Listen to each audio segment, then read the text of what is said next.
Rangkuman sejarah Indonesia. Sebelum disebut sebagai Indonesia, wilayah Indonesia disebut dengan Nusantara.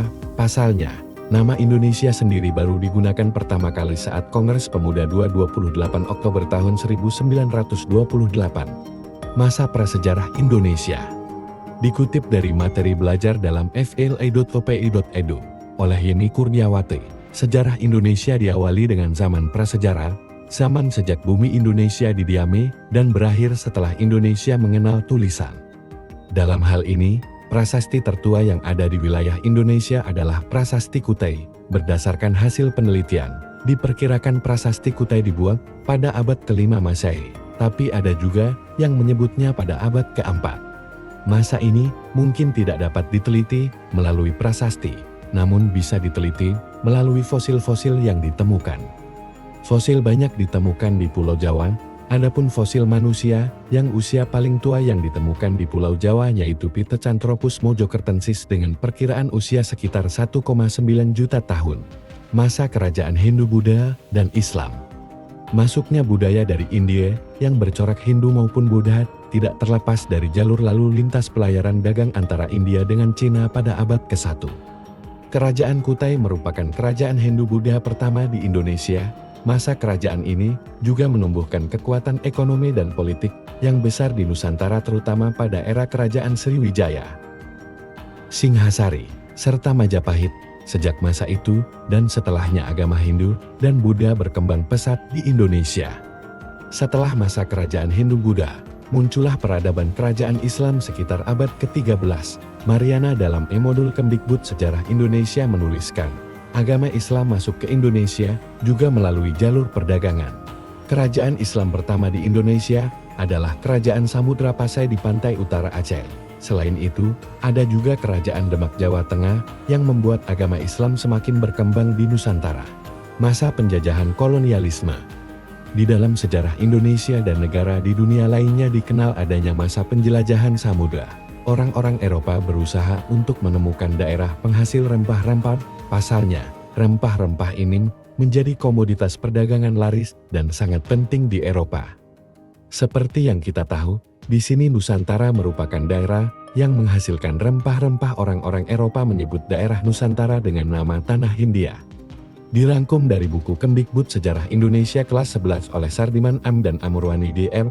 Petualangan, Pelayaran, dan Penjelajahan Samudra Bangsa-Bangsa Eropa untuk menuju Kepulauan Nusantara dimulai dari Portugis tahun 1511, kemudian sampai ke Maluku tahun 1521. Begitu juga Spanyol yang datang ke Maluku pada tahun 1521. Tahun-tahun 1579, orang-orang Inggris juga sampai ke Indonesia dipimpin oleh Francis Drake dan Thomas Cavendish. Belanda menjelajah Indonesia mengambil jalur laut yang sudah biasa dilalui orang-orang Portugis. Belanda mulai masuk ke Indonesia pada tahun 1596 di Banten. Kedatangan armada Belanda ke Kepulauan Nusantara dipimpin oleh Cornelis untuk mencari rempah-rempah. Pada masa penjajahan Belanda di abad ke-17, lahirlah Verenigde Oost-Indische Compagnie VOC. VOC adalah kongsi dagang terbesar milik Belanda sebagai pusat perdagangan di wilayah Asia, dengan melakukan monopoli perdagangan serta intervensi politik di Nusantara. VOC dibubarkan pada tanggal 31 Desember tahun 1799. Karena korupsi, problem manajemen, dan utang. Belanda menjajah Indonesia selama ratusan tahun, sekitar 126 tahun, atau sampai tahun 1942. Perang yang terjadi pada abad ke-18, 19, dan awal 20. Adanya perlawanan rakyat Indonesia terhadap pemerintahan kolonial Hindia Belanda dilatar belakangi karena tindakan monopoli, intervensi politik dengan defect et impera, dan keserakahan dari pemerintahan kongsi dagang itu. Saat Belanda menjajah Indonesia disebut juga dengan istilah imperialisme dan kolonialisme, muncullah kedatangan Jepang. Adanya perlawanan rakyat Indonesia terhadap pemerintahan kolonial Hindia Belanda dilatar belakangi karena tindakan monopoli, intervensi politik dengan defect et impera, dan keserakahan dari pemerintahan kongsi dagang itu. Saat Belanda menjajah Indonesia disebut juga dengan istilah imperialisme dan kolonialisme, muncullah kedatangan Jepang. Ketika Jepang menguasai Indonesia disebut dengan pendudukan, karena Jepang ingin merebut dan berkuasa di Indonesia dengan menggunakan sistem militer. Setelah Jepang berhasil menguasai beberapa wilayah di Nusantara, akhirnya tanggal 8 Maret tahun 1942 Belanda secara resmi menyerah Nusantara kepada Jepang. Jepang masuk pertama kali ke Indonesia pada tanggal 11 Januari tahun 1942 di Pulau Tarakan, Kalimantan Timur. Pada masa penjajahan pendudukan Jepang di Indonesia, Jepang juga melakukan perubahan-perubahan terkait budaya. Indonesia Merdeka. Dikutip dari Modul Kemdikbud, Sejarah Indonesia yang disusun oleh Erson Towi, Ambisi Jepang. Dalam menguasai wilayah Asia Pasifik, harus sirna, karena Jepang telah menandatangani penyerahan diri kepada sekutu di atas kapal USS Missouri. Peristiwa tersebut juga merupakan penandatangan yang menandakan Jepang kalah, sekaligus menandai berakhirnya Perang Dunia II.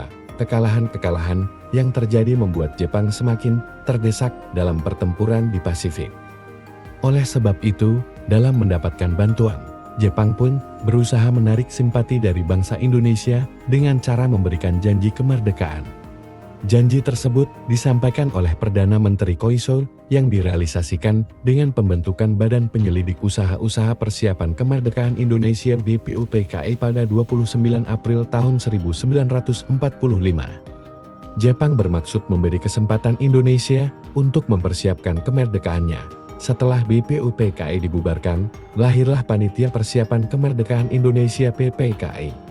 Singkat cerita, Jepang menyerah tanpa syarat kepada sekutu dan mengakui deklarasi Potsdam pada tanggal 15 Agustus tahun 1945. Pada saat hari juga, malam harinya golongan muda memaksa Soekarno-Hatta untuk memproklamasikan kemerdekaan Indonesia. Golongan muda mendesak untuk mendeklarasikan kemerdekaan paling lambat 16 Agustus 1945. Namun, Soekarno-Hatta tetap pada pendirian untuk melakukan proklamasi kemerdekaan Indonesia melalui PPKI. Kemudian pada 16 Agustus tahun 1945 dini hari tepatnya pukul 4 WIB, golongan muda menculik mengasingkan Soekarno, Moh, Hatta, Fatmawati, dan Guntur ke Rengas Dengklok. Malam harinya, naskah proklamasi disusun di rumah Laksamana Maeda oleh Soekarno, Hatta, dan Acemat Subarjo. Naskah proklamasi Indonesia diketik Sayuti Meli dan ditandatangani Soekarno-Hatta atas nama bangsa Indonesia. Akhirnya, pada tanggal 17 Agustus tahun 1945 Indonesia merdeka. Kemerdekaan Indonesia ditandai dengan pembacaan naskah proklamasi oleh Soekarno di Jalan Pegangsaan Timur No. 56 tepatnya pukul 10 WIB. Dibarengi juga dengan peristiwa pengibaran bendera merah putih oleh Latif Hendraningrat dan S. Suhud. Kabar kemerdekaan Indonesia itu pun disebarkan melalui radio, media cetak, serta utusan daerah. Masa awal kemerdekaan Indonesia. Semenjak proklamasi kemerdekaan pada tahun 1945, Indonesia telah mengalami beberapa periode sistem pemerintahan. Masa Orde Lama merupakan sejarah politik Indonesia pada masa Presiden pertama Indonesia Ir. Soekarno tahun 1945 sampai tahun 1966. Kemudian dilanjut dengan masa Orde Baru Orba. Orba juga merupakan bagian dari sejarah Indonesia, karena termasuk sistem yang bertahan cukup lama di Indonesia, yakni sekitar 32 tahun. Orde Baru muncul setelah kekacauan yang terjadi selama masa kepemimpinan Presiden Soekarno, atau suatu istilah untuk memisahkan antara periode kekuasaan Presiden Ir. Soekarno Orde Lama dengan periode kekuasaan Presiden Soeharto. Setelah Orde Lama dan Baru berakhir, muncullah masa reformasi pada tahun 1998 sebagai masa perubahan untuk masa selanjutnya. Negara Indonesia telah mengalami banyak perubahan yang membentuk identitas Indonesia saat ini. Itu dia rangkuman sejarah Indonesia yang perlu kamu ketahui untuk belajar seperti apa perjalanan Indonesia. Semoga bermanfaat. Like, subscribe, dan bagikan video ini kalau kalian suka. Terima kasih sudah menonton channel Mbah Wu Banyulangit.